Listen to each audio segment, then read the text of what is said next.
Welcome back to Between Two Cars. My name is Kyle Orr. And I'm Matthew the Maxwell, Matthew the Walrus Maxwell.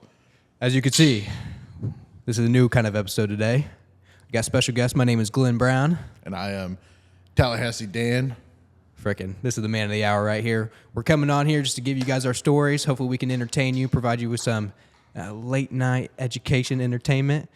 Let's start off with really just talking about you. How did you frickin' get here? Tell us a little bit more about you. People want to know the story, the myth, the legend of Tallahassee Dan. Well, my real name is Daniel Smith.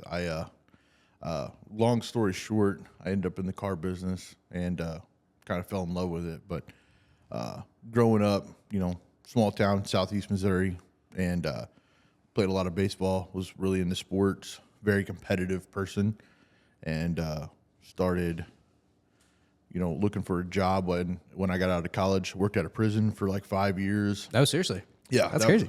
I could tell you stories that would blow your mind. As a 22-year-old fresh out of college, you should never see the things that I saw working at a prison. But What made you go there, if you don't mind me asking?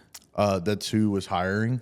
Yeah. It wasn't like, hey, I'm going to work at a prison. This is my dream. It was like, hey, this place is hiring. I had a friend whose mom worked there, and she's like, yeah, we're hiring. I was like, I didn't know if you just wanted to like serve and protect the community, type of deal, just yeah. It was like they offered me a job, and I was like, yeah, it's more money than I've ever made.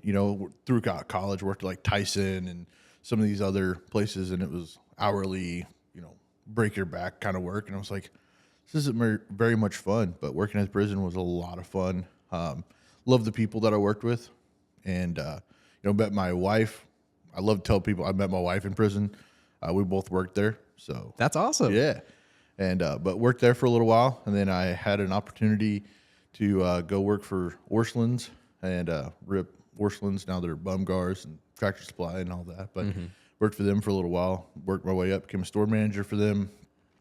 That's where I fell in love with sales. COVID happened, and I worked at a sporting goods store. We had guns, UTVs, stuff like that. I love to sell the guns. I love to sell you the UTVs. It got to where people could come in. They're like, yeah, I'm looking for a lawnmower. Daniel, come to the front, please, because I love to sell it. And that's when I realized I love sales, And a buddy of mine, David Elsie, we were friends for a long time. Worked with his dad at the prison, and met David. We, over the years, we developed a good friendship. And then, he'd come into Orscheln's one day, and he's like, dude, I'm working at this place selling cars. I was like, that sounds cool. Like, good to see you, man. And never thought I'd really get into the car business. And, the stigmatism that's around the car sales, and being a Christian, I was like, I don't really want to dive off into that, being a slick-tailed, guy and smooth talking, I'm not that kind of guy, but you're pretty smooth talking. I think you're doing yourself a disservice there. Yeah.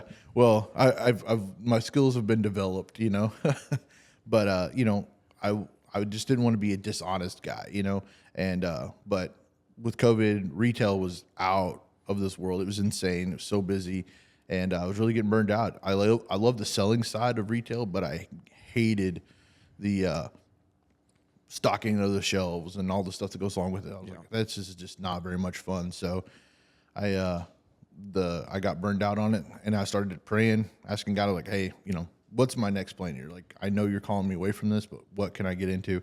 And David came over for dinner one night, and he's like, dude, I'm telling you, you really need to think about car sales. You'd be great at it. I was like, I don't know. He told me about this guy named Matt Maxwell. He's like, hey, give this guy a call, if you're looking for a job. Lord kind of answered my prayer. Long story short, I was kind of at the point I didn't really know what else to do, and I got let go from Orscheln's, and I was like, man, I don't really know what the next chapter is, but I had this piece, and I called Maxwell. I had this phone number, and like, it's funny, he kept screening my calls. Like, every time he was always in a meeting, he always had somebody's office. I never could get a hold of him, and one day finally they called me in for an interview, came in, met this guy, interviewed with a couple other people, and they offered me a job, and I was like, man, I don't know, but I'll tell you, kind of like what really made me decide on the car business was I met with a guy named Ron Edwards. Shout out Ron, love you, dude. I asked him, I was like, am I going to have to lie to customers? Like, I don't want that. And he's like, dude, no, if you lie to a customer, we're going to let you go. Like, there's not, and that kind of like, okay, like I'm going to be different, you know? And, so I started at a Chevy store, and it was great. You know, we had a really good team, started learning a lot. I had a lot of training. I was not good. You know, I wasn't near as good at sales as what I hoped to be when I first started, but you know, I was passionate about people, you know, and at the end of the day, I think that's the most important thing. If you're passionate about people and you're passionate about learning, and I'm super competitive, I was like, I'm not going to lose. I won't let myself lose. So, you know, started building up that customer base, and next thing you know, I'm 4 years in, and I'm like, man, this is awesome. I love selling cars. You know, got a chance to go to finance and learn that side of business. You know, you think you know a lot about car sales being a sales guy, and then you get into finance, and you're like, holy cow, like sales is like the surface of this. There's so many layers to a dealership, to the business. It's kind of, it's mind blowing when you start diving into it. Yeah, no, I think it's awesome. And it's so cool that you have all that experience that you can now transfer over here to the Auto Parlor. Yeah. Like, not only, it's not even, let's even break it down. It's not, you're not selling anybody, right? You're literally just helping somebody help themselves get what they want. It's not like it used to be in the 60s, 70s, 80s where you're like you said, you're slick talking, you're pushing these people in a position into something that they should not be in, and really just putting them in a bad position. You're actually just helping them acquire what they are already wanting to get. Right. So whenever people think about sales, there's, like you said, there's a bad connotation around that, but it shouldn't be. And that's what we're trying to change, right? I mean, it should not be, oh, this guy's trying to sell me. We're out here trying to help people. Listen, if we have what you want, we're going to give you the best service, the best quality for the best price. Right. Wouldn't you agree? Yeah, I agree. I think it's all about asking the right questions. So many times, you know, a lot of sales guys don't have the right questions to ask to find out the answers to help customers the best, you know? And I think it's a big disservice. So there's a lot of places out there that are like, hey, just go sell. Like, figure it out. Go sell cars. But like, what's great about Matt and Kyle, they're big on training, like teaching us the right questions to ask. They bring in, you know, we got training every Friday. We train with Scott. He teaches us to ask the right questions, you know, and I think it's so important because asking the right questions and getting the answers helps us help better the experience with the customers, get them into the vehicle that they want. They don't feel like they're being sold. Their problems are being solved, and that's the whole goal, is to solve the problems that the customers are looking to solve. Yeah, absolutely. And I think what I wanted to mention is one of the things I love about the car business is, number one, we're always going to have cars, right? Like, you could argue that having a car is more important than having a house, because you literally, if you live in your car if you get kicked out of your house. Exactly. And it's like you have to get to work. So it's like you got to drive to work, you got to get there and back. Like, you don't need a house, you could live in your car. So you could argue that a car is more important, and everyone needs one. I mean, you need it for everything in life. So I just love the fact that we're in an industry that's literally, I would just say, recession proof, because everyone is always going to need a car. You know, there's over 30,000 working pieces on a machine. It's not a matter of if something breaks, it's when. And when it does, you got to get a new one. You got to replace it. And our job as professionals is to help people find the right car. Not only that, but make sure that they're in a car that's going to last a very long time, has a warranty if they want one, and which I would love for you to go deeper, because you've been in the finance industry. And then also now with what we can offer as for our warranties, I think it's super, super special. But if they choose to go with that, you know, we want to make sure that we're not only serving them one time for one vehicle, we want to help them, for them, their friends, their family, their loved ones, anywhere down the line, and make sure that they have a great, reliable vehicle. And whenever they're in the need for another one, we got their back. You know what I'm saying? So would you mind just telling them a little bit about, obviously we have some special financing things that there's no one else who can offer it. Nobody. Yeah. What's great about the Auto Parlor is we have several things that we offer our customers. You know, number one, first and foremost, nobody else is doing this. We offer a comprehensive bumper to bumper 3-month, 3,000-mile warranty. I mean, the Parlor Promise, baby. The Parlor Promise. Look for Glen's commercials out there; they're everywhere. But yeah, the Parlor Promise. I mean, that's how we present it to our customers: is, hey, we feel so confident in our vehicle that we know it's been through the shop. We've spent the money on the recon to get it done. That we know that 3 months, 3,000 miles, if something happens, guess what? You're covered. You're not having to worry about, oh man. I mean, that's the scariest part. tell me when you're driving a vehicle and that check engine light comes on, that feeling is terrible. Like that check engine light comes on, you're just like, crap, how much is this going to cost me? You know, and having the Parlor Promise, having a warranty on a vehicle, that doesn't bother you. When you see that check engine light come on, it's like, this is going to be inconvenient, but that's it. Like, you know that it's going to be taken care of. You know, when I was a finance manager selling warranties, you know, it's telling people, you know, no one ever wants to think about that side of things whenever you're buying a new vehicle. You're excited, you know, emotion and logic is what sells a vehicle. You buy a vehicle emotionally, but you justify it by logic. That's how you sell a vehicle. Emotionally, you're excited. It's a high. You just bought a vehicle. It's a big commitment. You know, sometimes you're freaking out, but it's like, hey, I'm buying a new vehicle. I feel good about this, you know? And then as a finance manager, your job's almost to kind of slap them across the face and be like, hey, something's probably going to break on this car down the road, 4 or 5 years down the road. You're still making payments on it. You know, yeah, you're looking at how much this is going to cost you now, but, you know, think about what happens if something breaks on it. And so I think it's important, you know, anytime you buy a machine, especially with all the computers and components on the vehicle. I mean, from 2018 to now, we've probably quadrupled the amount of technology on a vehicle. I mean, think about what's on a vehicle nowadays, you know, all the electrical stuff on there. Like, Yeah, your Uncle Sam can't go work on it anymore. yeah, like he exactly. used to, right? You know, it's sad because brands are coming out and saying, hey, you have to have a specialized tool in order to work on vehicles. Yeah. You can't, you know, my father-in-law is a master mechanic, you know, has a shop. He can't work on new stuff because he doesn't have the right tools. He doesn't have the specialized tools. You know, you dive in there's one bolt left and it's some in-between size that only GM makes. It's $1,400 for this tool. The average guy that owns a shop isn't going to go spend that money for that one bolt on that one vehicle. So, you know, that's what's important about having a relationship with a dealership and having a warranty is you can take it in, you know that it's going to be covered. They have the tools that get it done. And it's important. Those are things that you don't want to think about when you're buying a new vehicle, but it's something that's very important to think about whenever you're buying a newer vehicle to you. I mean, you got to have something that's going to protect the pocketbook down the road. Yeah. Yeah. And a big thing too is, and I want you to dive in more on the term warranties that we offer, but I would say the great thing is we sell used vehicles, right? And that's the biggest market for people. Most people, they buy a vehicle, 80%, I would say $25,000 or less. And a lot of those are going to be used vehicles. So we're in the freaking greatest market in the world. Literally, It's awesome.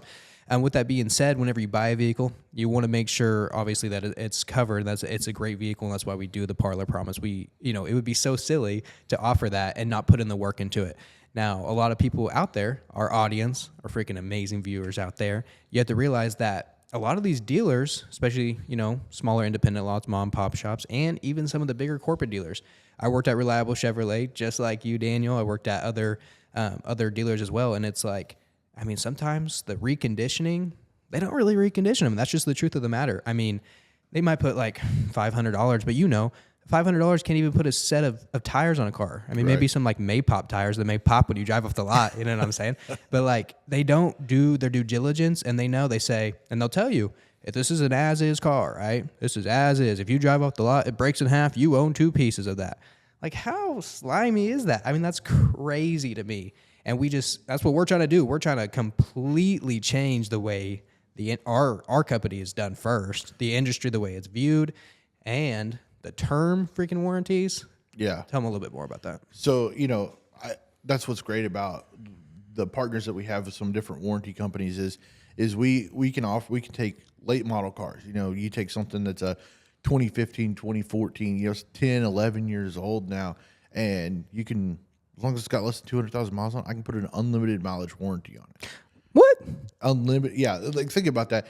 You know, at 170,000 miles, that car's life, it's on the last 20% of its life. But you put an unlimited mileage warranty on there, gives you peace of mind knowing something does happen on this thing, I'm going to be covered on it. You know, 2014 is probably not going to have the technology of the new vehicles, but that's when you got to start worrying about the big three. Your powertrain, you got to worry about your engine drivetrain.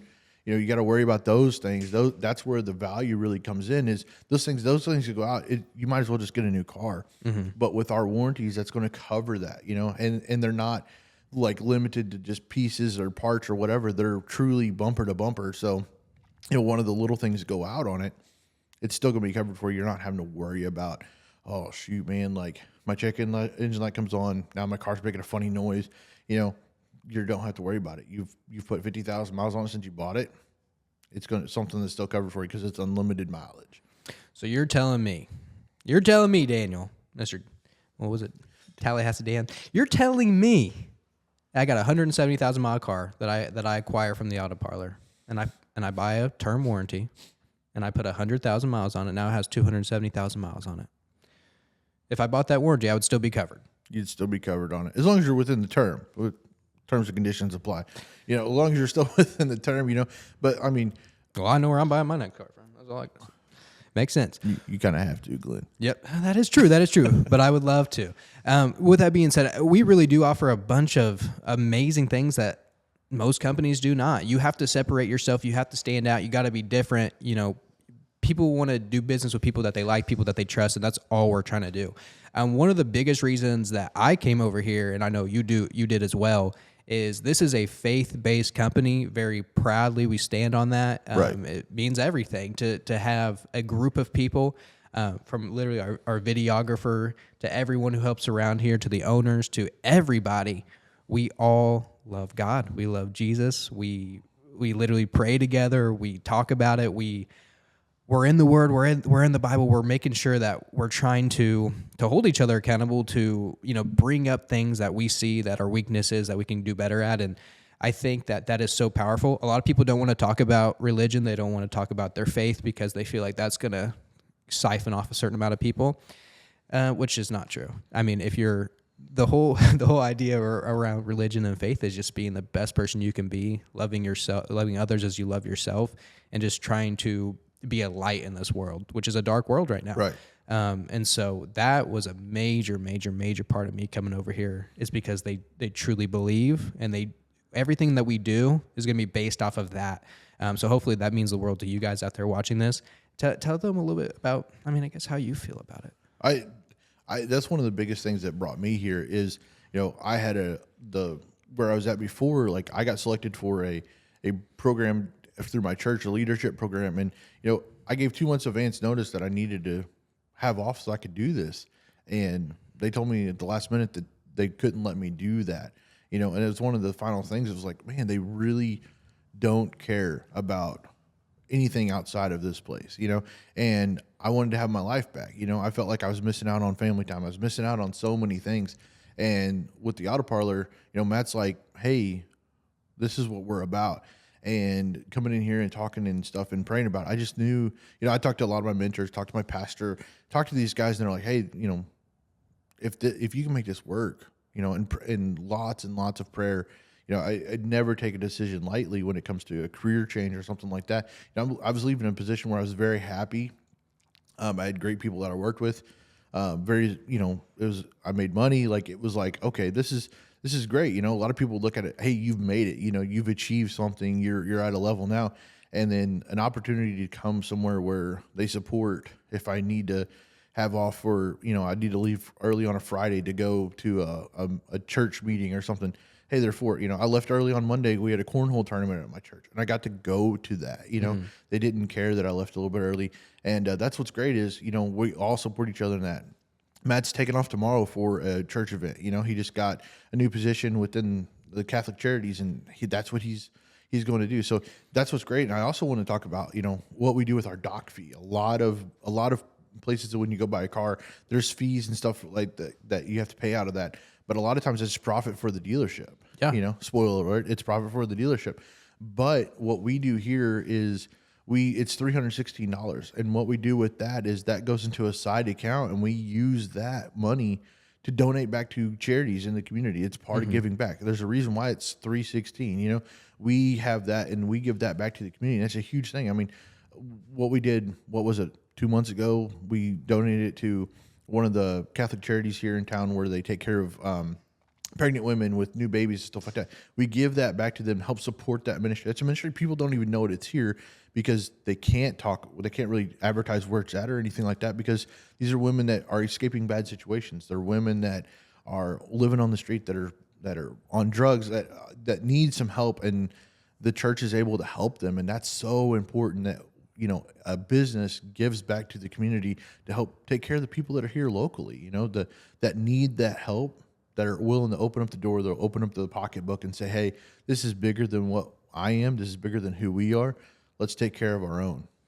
Yeah, absolutely. And it goes all back to loving others as you Right. love yourself. And yeah, if you walk into because we have 2 dealerships, we got the one here in Nixa, 420 North Massey Boulevard, and we have the one in Springfield. Check them out, 925 South Glenstone.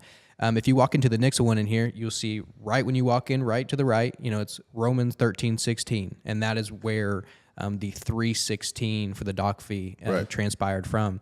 And yeah, it's an amazing thing. I mean, I can speak for my last dealership. The dock fee was $565, and they were planning on raising it again. There are some dealerships that are $1,000 for a dock fee, and they just sweep that in. Yeah, they might use a little bit to pay off, their people who do all the paperwork and the receptionists, things of that nature. But a lot of that, 75% probably is just swept into profit. They don't even think about doing something like that. So what I love more than anything is whenever you bring it up, because that's a big thing. Like in the corporate world, you were like, we have this dock fee, and they're like, oh, I'm not paying that, right?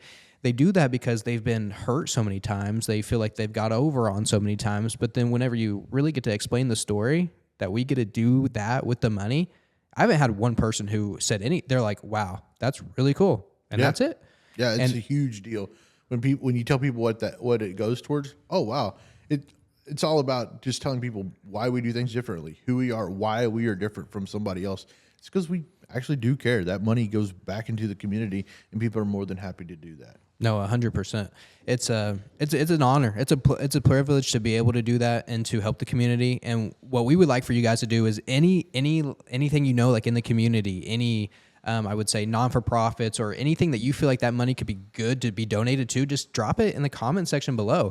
Let us know. What is something that you're super passionate about? What's a charity that you are heavily invested in or want to be, or what do you want to see change? Whether it could be anything, trafficking, abuse, just there's so many things and problems in this world. And again, just trying to be a light in this dark world. And we just want to give back where we can give back. That's actually going to make a difference. And that's our biggest thing too, is making sure that money's going towards something in a, I guess just a company or some kind of bucket that's actually going to make good use of the money and not just taking the money. We don't know what they're doing with it. Right. Right. So that's super, super important. I do want to get a little bit back, more to your story. So where did you go to college at?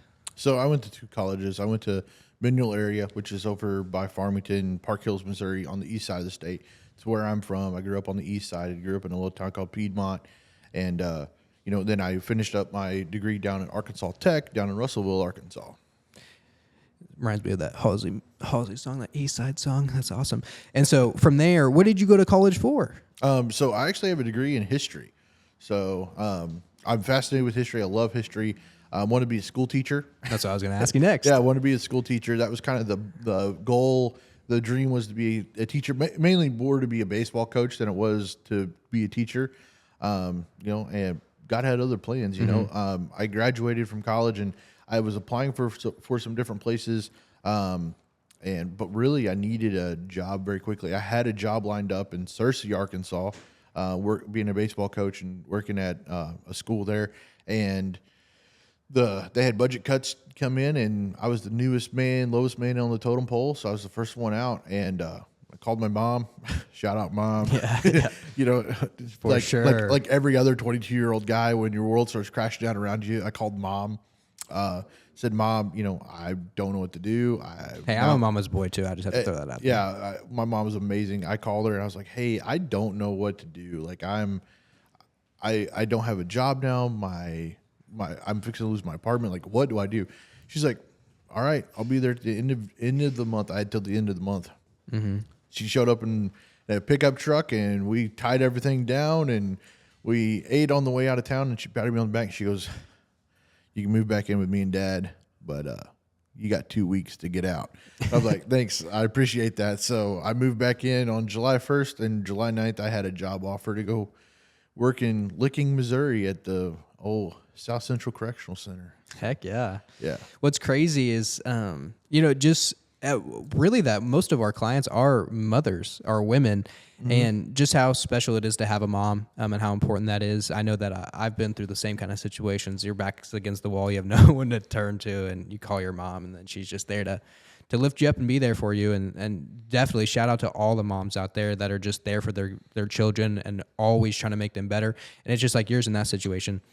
Obviously, she said you have 2 weeks. She probably would have gave you as much time as you wanted, but she was also pushing you to be a man and to grow and be a leader. And I think that's just so freaking awesome. And then what I was going to say too is it's like, it's crazy how life goes, and you have all your own plans in your head, and then these things pop up, those situations, those circumstances don't transpire. You feel like you're lost, like you don't know what to do, but God always has a plan. And, it says, like, don't lean on your own understanding, like always trust in God for the plans that he has for you, right? Right. And it's just so cool. It's so cool that to see where we are now and see what we have the capability of building here at the Auto Parlor, and just as men in the community with our families, and to be those leaders, and to truly just try to inspire and motivate people to be the best versions of themselves and to do business with great people as well. I do want to ask you, what is so obviously a lot of people don't know our full vision of the Auto Parlor, what it's going to be one day, which is going to be freaking awesome. But what is your vision? If you had to paint the picture of what that would look like in 5 years, what would that look like for the Auto Parlor? So I think with the plans that we have, and knowing that God's leading us, I know that God won't let us fail. But our plan is to, obviously grow. We want to get the store healthy. We want to be somebody that's obviously a business has to be profitable. Profit's not a bad word. You have to be profitable in order to be in business. But to grow, be healthy, but also start expanding, opening up newer stores, different places, and local, and growing. We've talked about having a store in Kansas City. We've talked about expanding to different places, but branching out, having a service center here locally, where when somebody buys a vehicle from us, they don't have to go to one of the other dealerships. They can bring it back to us. We have a service hub. And part of our job as sales guys, we're not just salesmen, we are account executives, because we actually, we sell a car to a customer. They need help. Hey, I need my oil change. They can call us. We go pick up the car, drop off a loaner for them, take the car up here, have it serviced, drop it back off to them. They don't have, seamless throughout the workday. They don't have to worry about us, but also just having a service center where we can take care of the things where we know, the service is getting done properly, and just another way that we can better serve our customers. But personally, becoming a partner, what's great about being here is we already feel like partners. Matt and Kyle are not the kind of owners where they have it all figured out, and we're just, they're little minions that go do whatever they want us to do, but they truly want to hear our ideas. Hey, if you got an idea, try it out. Look at our social media side. They're like, hey, have fun with the social media side. And shout out Brecken. Everywhere I go, everybody always talks about how much social media we have. Man, you guys are always posting a video out there. You guys are hilarious. We're always putting something out there, because these guys understand, in our training a couple weeks ago, it blew my mind. This is a fun fact. 99% of people that bought a vehicle turn to social media as a reference for buying a new vehicle. 99% of people look at social media, help them find a new vehicle. That's insane. So I think part of, our plans is to grow that side of things, grow our social media presence, be somebody where everybody knows who we are. Some of the biggest accounts on TikTok are people that work at car dealerships. Yeah, no, that's 100% true. It's a social media takeover, right? Right. Social media is the new news. It's the new newspaper. Not very many people are really buying into that anymore. And all of our attention spans are so short because of social media. So we want to see things quick and fast and get that information very quickly, which I think is super fascinating. We could go super deep on social media, what it means, what it does to people. But that might be a conversation for the next podcast. But think about this, social media, people use it to help them search, but part of our process here is you never even have to come to the dealership. If you see us on social media, you don't have to come in. You don't have to fly to Missouri to buy a car. We can ship it to you. We can do everything online. We can be 100% remote. We can send you all the paperwork to sign. We do virtual test drives. We do everything virtual. You never even have to come to the dealership. That's one of the number one things people hate about buying a car is, okay, I come to a dealership. I'm here for 4 or 5 hours. You have to talk to 4 or 5 different people in order to buy a car. We can do everything online. You never even have to come here, I don't know why you wouldn't want to see our beautiful faces, but but you don't have to come in. That's what's great is you can do whatever you want to do online. Then you can come in, or if you just want to have us delivered. That's what's great about the new technologies that we are welcoming in is before long, you won't even have to come to a dealership. You don't have to interact with people if you don't want to. It can be 100% online. And social media is a big part of that, putting the videos out there, letting people know who we are and what we're doing, and that's going to help grow our business. We were talking about what our future plans are when we start opening up more locations, growing that side. We're growing the virtual side, there's businesses out there that right now that are doing 100% online stuff. I think we see what they're doing. We're like, hey, that's a good idea. We can do it better. So we're tweaking, we're figuring out a way. We're using our experiences to try to do it better and compete with those people, but also having brick and mortar is still important too, because there are people that do want to come in and physically touch and drive and everything like that. But that's what's great is we can do either or. We're not just, the old stick and standard, we got bullet points that we have to hit. Now we kind of can free flow. We can look at things and we can look at the process and say, hey, we can do this better, or this needs to be better, or this is not working, so we need to try to do this. We have different ways to do things.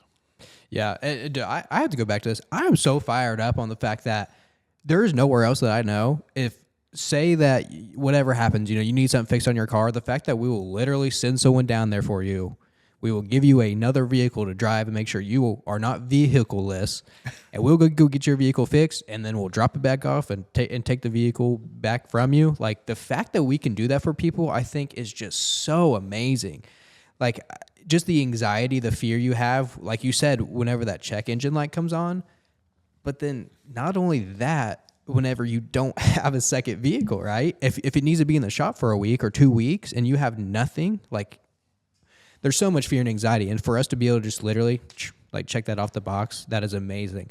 I do want you to kind of set the expectation. So let's say that someone comes in here. Obviously, a huge thing here is making sure it's done fast. Like you said, it can be done all virtually. And if you found the car that you're looking for and it's here, I mean, I would say most of our ability to let them acquire a vehicle takes under an hour.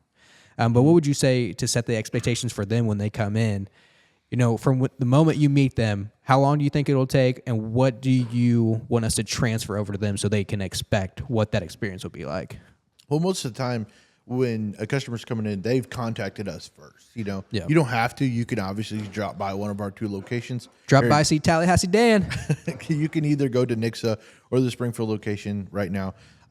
Obviously, you just show up, say, hey, this is what I'm looking for. But I think more importantly, people will reach out to us, let us know, hey, this is kind of what's going on, this is what I'm looking for. But we have to ask the right questions in order to help better serve them. It speeds up the process. I need to know what you're looking for, what's important to you, and stuff like that. People will usually reach out before they. I mean, why would you need to know that? Why would you need to know what's important to them? Yeah, you got to ask the right questions. It helps speeds up the process. We've all been there. You show up to a lot. You're like, hey, this is what I'm looking for. And then they'll either walk you around the lot. I remember the first vehicle I bought from a dealership. I walked the lot with the sales guy. And he's just like, well, let me see if you see something that catches your eye. And I was just like, okay. And we're just walking along. And I just like, will this one work? It's above my budget, and he's like trying to squeeze me into it and trying to get me to bump up on budget. And it's like, I told you I need to be here, and you're trying to tell me one's like double my budget. I can't do it, So I think it's important to know what people are looking for to save time, to help better serve them, But when people show up to the dealership, you can say, hey, this is what I'm looking for. We're going to ask you a few questions. We're going to we're going to determine what the best vehicle is for you. And I would say super important, not to cut you off, but to truly build a relationship instead of just being transactional, right? Right. Like truly asking them questions, not just about what you're looking for. Like, who are you? Like, where are you from? Like, do you have a family? Like, what are your goals for this car? So that way you can actually find a car that's maybe they have an idea of what they think's good for them, but then you can find what's perfect for them. Am I right? So I Right. think that's super, super important to be able to put them in the right situation.